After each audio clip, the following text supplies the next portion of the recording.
I thought that Roscommon, I fancied them this year. I think their league form indicated that there. I think they've been a common team from underage this past number of years, and they'll be really disappointed, more so in themselves, because they just didn't perform. But on top of that there, you had to be thoroughly impressed with how Sligo played, mixed their game up really well, went with direct ball, got the running game going, and then Mark Breheny, David Kelly and Adrian Marin, they have three lethal forwards up front who are well able to take a score from all angles, and I think they should really go with confidence in themselves to try and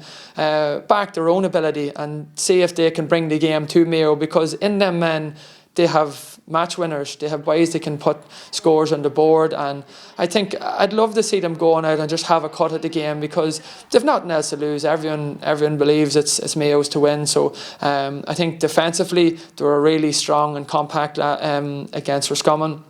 And you'd like to see them just having a cut at it and giving it their all, and then coming away from that game with no regrets, because they have the men up front who are able to put scores up on the board on Championship Day. So I think they should back themselves as much as possible. Mayo have done the Dublin really this past 4 or 5 years in Connacht, and showed whenever they went to Salt Hill a couple of weeks ago that they're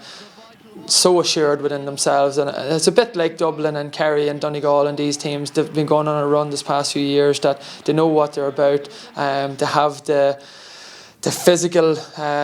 power, to have the pace, they have all that built up, and it's in the locker. But on top of that there, to have the footballers, and I think the few tweaks that Mayo have now made to their team this year, with Diarmuid O'Connor in as a half forward, Aidan O'Shea a full forward, gives them a different dimension to their team, where they're able to go with a more direct route, where this past number of years it's been more of a running game from half back, and particularly Colin Boyle, Donal Vaughan and Lee Keegan getting plenty of scores from play. This year they can mix it up, they can play the running game, they can go direct, and I'm not sure that Sligo have the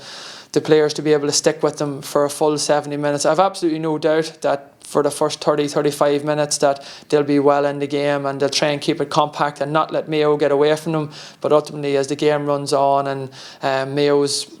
power and pace that, like I said, they have built up over this past number of years,